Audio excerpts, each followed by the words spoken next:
গ্রামে দুই ধরনের মানুষ বাস করে। এক শ্রেণীর মানুষ খুবই ধনাঢ্য, আর অন্য শ্রেণীর মানুষেরা নিম্নবিত্ত। এই নিম্নবিত্ত শ্রেণীর মানুষগুলো ধনাঢ্যদের চাষবাস, বাড়ির কাজ সব কিছু দেখাশোনা করে। আরে ও বউ, কোথায় গেলে? তাড়াতাড়ি দুটো চাল সিদ্ধ করে দাও, খেয়ে দিয়ে কাজে যেতে হবে তো। আরে দাঁড়াও গো দাঁড়াও, তোমার যে দেখি আর তরই সইছে না। রান্না বান্না করবো তো নাকি?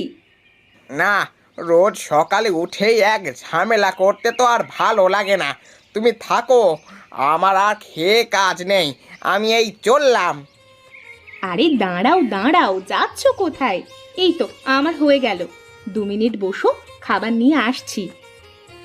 না রে বউ, এখন আর তোর হাতের খাবার খেতে গেলে আমার চাকরি থাকবে না। আরে ধুর ধুর ধুর, মানুষটা আজকেও না খেয়ে চলে গেল। আমার কেন যে বেশি সকাল সকাল ঘুম ভাঙে না কে জানে।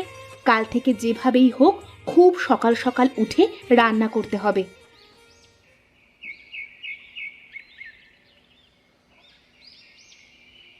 কিরে, তোরা সবাই কখন আসলি? অনেকখানি কাজ করে ফেলেছিস দেখ। হ্যাঁ দাদা, আমরা 3 জনে এসেছি তো তাও প্রায় ঘন্টা খানেক হয়ে গেল। তা বৌদি বুঝি আজ রাতে দেরি করেছে? মিথ্যে কথা আর বলিস না, কবে যে আমার চাকরিটা নট হয়ে যাবে কে জানে। আজ তাড়াহুড়ো করে আসতে গিয়ে না খেয়েই চলে এলাম। সে কি দাদা, না খেয়ে আসতে গেলে কেন? আমরা তো আছি এখানে, আমরা সামলে নিতাম। না রে, আজ বড্ড দেরি হয়ে গেল, আর দেরি করা যাচ্ছে না। চল চল, কাজে লাগি।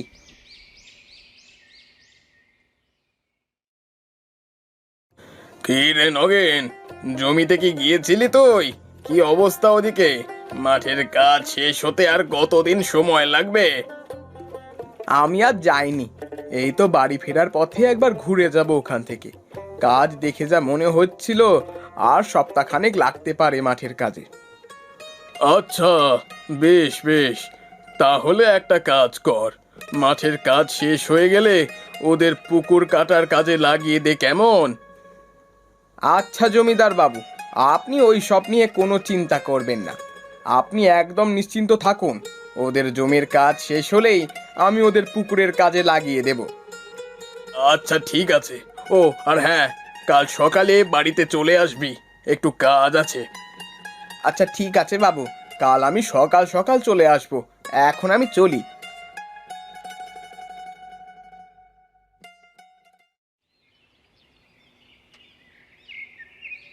বাবা, বাবা, এদিকে এসো বাবা, দেখো আমি তোমার জন্য খাবার নিয়ে এসেছি। হ্যাঁ বাবা, বস বস, আমি একটু পরে খাবার খাবো, তারপরে থালা বাসনগুলো নিয়ে যাস। বসে থেকে আর কি হবে দাদা, বেলা তো আর কম হলো না, আর সকাল থেকে তুমি খাওনি। চলো চলো, খেয়ে নেবে চলো। হ্যাঁ হ্যাঁ, তাহলে চলো যাই, আগে একটু খেয়ে দিয়ে জিরিয়ে নি, তারপর না হয় আবার কাজ আরম্ভ করা যাবে। এই চল রে সব।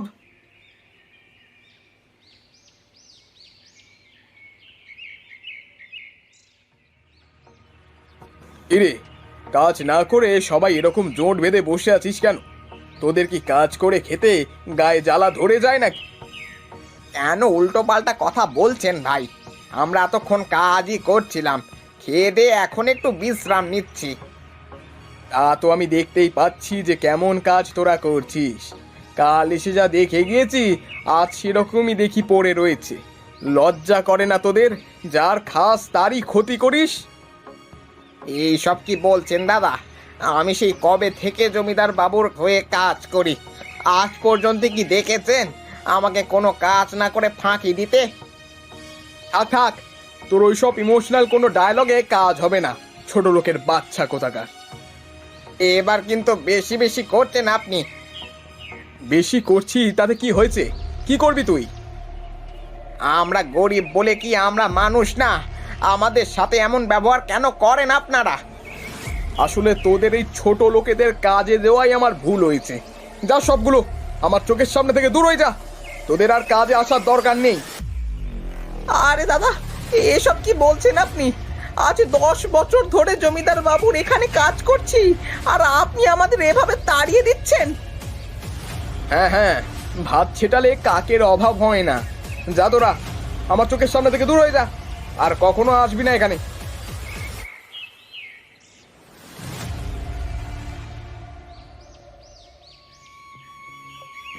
বাবা বাবা, বিকেলবেলা মাঠে ওই কাকুটা তোমাকে এভাবে বকা দিল কেন? ও কিছু না বাবা, ও তুমি বুঝবে না। তুমি বড় হও, তখন তুমি সব বুঝতে পারবে। না বাবা, বলো বলো, কেন কাকু তোমাকে এভাবে বকা দিল? তুমি কি কাকুর কোনো পছন্দের জিনিস নিয়ে নিয়েছো?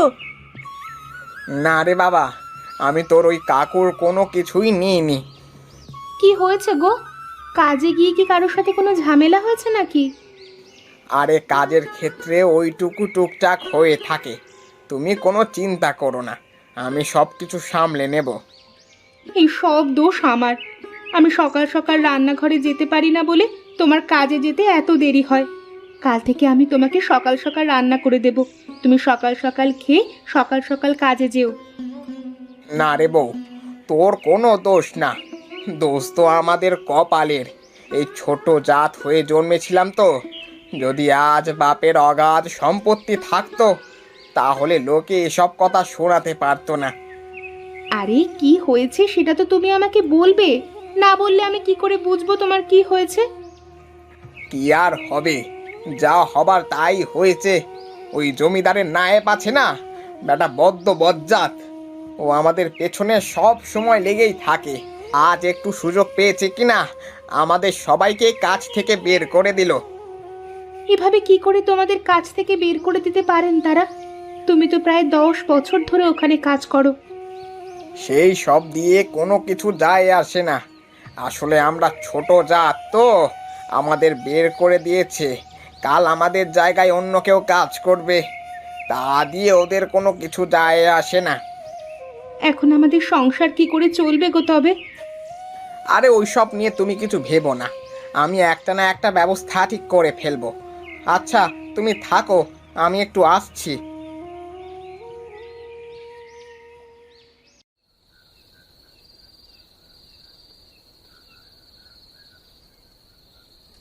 আরে গোপাল ভাই, এসেছো? বলো তো, হট করে এভাবে কাজ বাজ সব হারিয়ে একেবারে নিঃস্ব হয়ে গেলাম যে। আরে তুই কোনো চিন্তা করিস না, এত ভেঙে পড়ছিস কেন? আমরা 4জন তো আছি, 4জন মিলে কিছু না কিছু একটা ঠিক করে নেব। হ্যাঁ হ্যাঁ, আমরা ঠিক সব সামলে নেব। সব সামলে নিবি তা তো বুঝলাম, কিন্তু কি করে সামলে নিবি সেটা বল দেখি। কি করে আর সামলে নেব? আমাদের 4জনের মধ্যে কে কোন কাজ ভালো পারিস বল দেখি। আমি কিন্তু ভালো রান্না করতে পারি। তোর ভেতরে একটা ভালো প্রতিভা আছে সুজন, কিন্তু তোর এই প্রতিভা কাজে লাগানো তো আপাতত সম্ভব নয়। আমি কিন্তু বাঁশের অনেক জিনিসপত্র বানাতে পারি। আমিও পারি, বাঁশ দিয়ে ঝুড়ি, মাছ ধরা পলো, আরও অনেক কিছু বানাতে পারি বাঁশের। বেশ ভালো একটা বুদ্ধি দিয়েছিস তো দেখছি। তাহলে চল চল, কাল থেকে আমরা জঙ্গলে গিয়ে বাঁশ কেটে আনবো, আর সেই বাঁশ দিয়ে বিভিন্ন রকমের জিনিস তৈরি করে সেইগুলো গ্রামে গ্রামে বেচে বেড়াবো। আচ্ছা ঠিক আছে, চল সবাই বাড়িতে চল। কাল সকালে সবাই এখানে চলে আসিস, একসাথে বের হব বাঁশ কাটতে। হ্যাঁ হ্যাঁ, চল সবাই চল।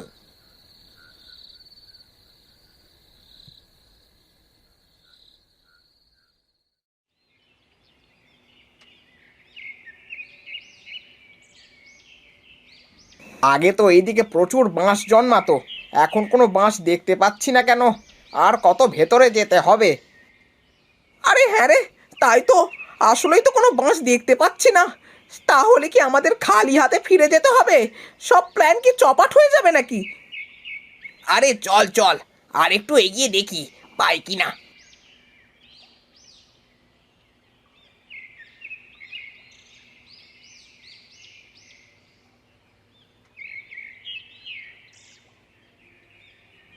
আরে ওই তো বাঁশ বাগান পেয়েছি, চল চল সবাই মিলে গিয়ে তাড়াতাড়ি বাঁশ কাটি। হ্যাঁ হ্যাঁ, চল চল যাই। আরে দেখ, এই বাঁশ বাগানে কত ফুল এসেছে। আরে হ্যাঁ, তাই তো দেখছি, এখানে তো অনেক ফুল। যাই হোক, এসব দিয়ে আমাদের কোনো কাজ নেই, চল আমরা বাঁশ কাটি।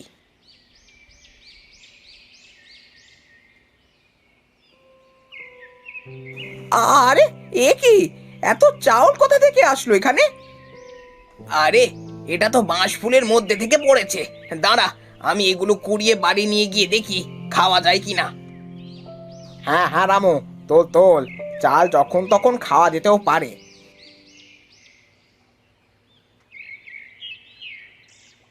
কি রে, সবাই তো খুব কাজ করছিস, তোদের কি কারো ক্ষুধা লাগেনি? হ্যাঁ, অনেক ক্ষুধা পেয়েছে, কিন্তু বাড়িতে তো চাল ডাল কিছুই নেই, খাবো কি করে? এই, তোর হাতে ওটা কি? আমি সকলের জন্য রান্না করে নিয়ে আসলাম, আয় আয় খাবি আয়। এতদিনে একটা কাজের মতো কাজ করেছিস, নিয়ে আয়, সবাই এদিকে আয় রে, খেয়ে নে।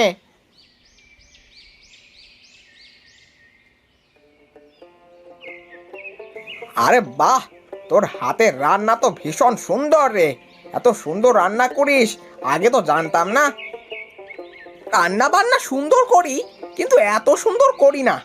আজ এত সুন্দর হওয়ার পেছনে একটা রহস্য আছে। কি রহস্য, বল তো শুনি। আসলে এটা আমি বাঁশের চাউল দিয়ে রান্না করেছি।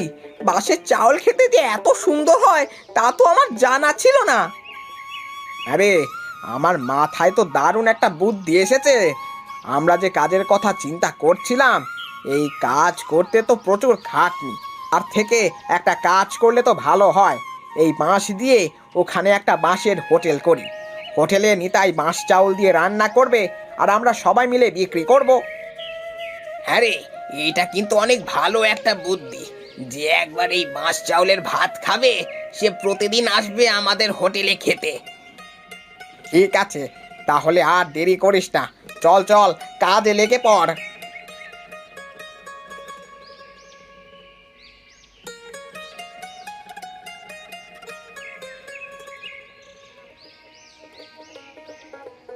সেদিনের কথা মতো ওরা চারজন মিলে রাস্তার পাশে থাকা জায়গায় বাঁশ দিয়ে একটা হোটেল তৈরি করে সেখানে বাঁশ চাউলের ভাত বিক্রি করতে থাকে।